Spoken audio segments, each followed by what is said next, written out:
Well, I'm now being joined by Rina Oh from New York. She's a survivor of Jeffrey Epstein's sexual abuse. Rina, thank you so much for joining us here on NDTV. I want to start first by asking you, what happened with you back then? You were 21 when you were introduced to Epstein, and why didn't you realize that, why didn't it register to you that what was happening was sexual abuse? Well, from an early age, when I was 5 or 6 years old, I was abused by an adult. And I was naturally a very silent person. And I didn't realize it was abuse because I didn't even know when I was younger. And it was very easy to manipulate me. I was already very damaged.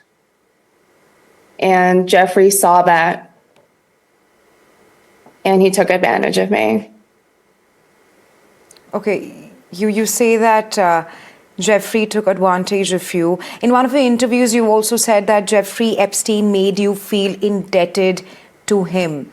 How soon was it after you met him that you realized that this is much darker and you're perhaps trapped in some kind of a web? That's a very hard question to answer. I think it took some time. There was a turning point where I knew that it was absolutely dark. It was during a trip when I accompanied him, another girl, and Ghislaine to Florida. And there are things that he told me during that trip that was probably one of his darkest secrets. And when I repeated it to another girl, she went back and told him that I told her, and he threatened me. After that, I felt like I couldn't even leave if I wanted to. He also had information about me that I knew he could use someday. So he was blackmailing to hurt me. He never blackmailed me, but at the time I didn't have my permanent residency. And he had told me previously that he knew everyone in Washington. And due to that, I knew that all he had to do was make a phone call. If I ever spoke up, I knew he would hurt me in many ways. He also knew where I lived, where my parents lived. And I do have evidence that he most likely tailed me, had people follow me around. I think he also did this with a lot of the other girls. Right, Rina, it's very brave of you to narrate your ordeal again and again. I just want to ask you the kind of tactics that Jeffrey Epstein used, considering the powerful network and how rich he was. What kind of tactics did he use as a witness when you were part of these high-profile circles? How did it affect you? Because in one of your interviews, you've said that he did not just physically abuse you, but also emotionally and mentally. He psychologically harmed me by devaluing me after saying great things about me for a while. It took many, many months. Down the road, he started with insults, criticizing my body, telling me what to do with my body. And then I think the time when I heard him, and he said this more than once, he started telling me I was too old. A lot. But you met him when you were 21, if I'm correct. I was 21. Yes. And he was 47 at the time. Right. So you could just imagine a 21-year-old being told that she's too old. I ended up having long-lasting damage as a result of it. Right. Rina, did you adhere? Did you follow what he was saying?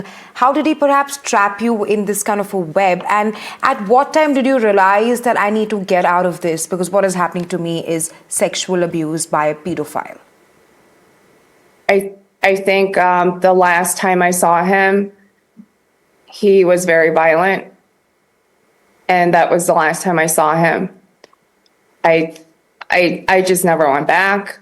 I didn't answer phone calls. But afterwards, I never spoke up. It's understandable how terrified you'd be back then. But how do you feel today? You're one of the most vocal Epstein survivors. You've been very brave enough to come out and tell the world what happened with you back then, and that's absolutely not easy, especially with the former UK Prince Andrew being arrested, who was linked with Epstein. How do you feel about all of these things right now? I think our government here in the United States is not doing enough.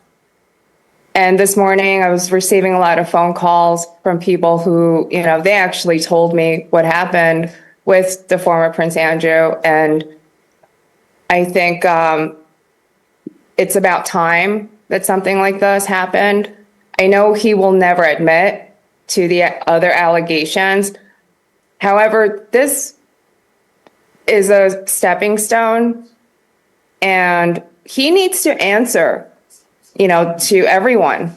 What was he doing around this man long after he was convicted, sentenced, and then he came out of jail?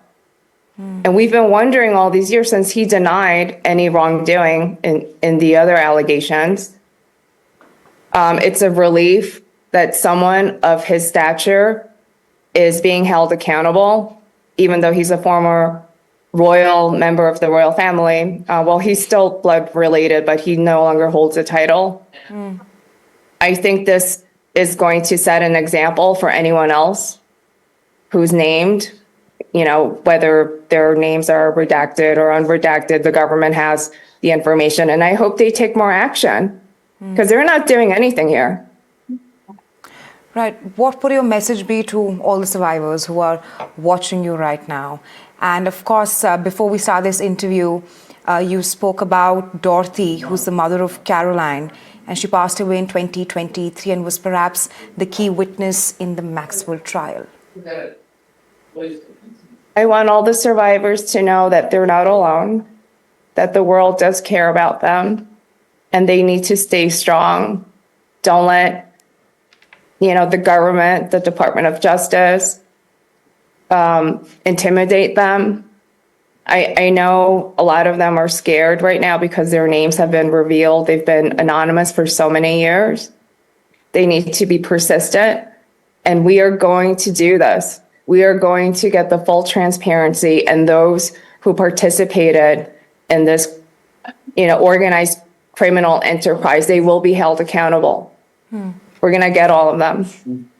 Absolutely, Rina. Thank you so much for joining us on NDTV and sharing your ordeal with us.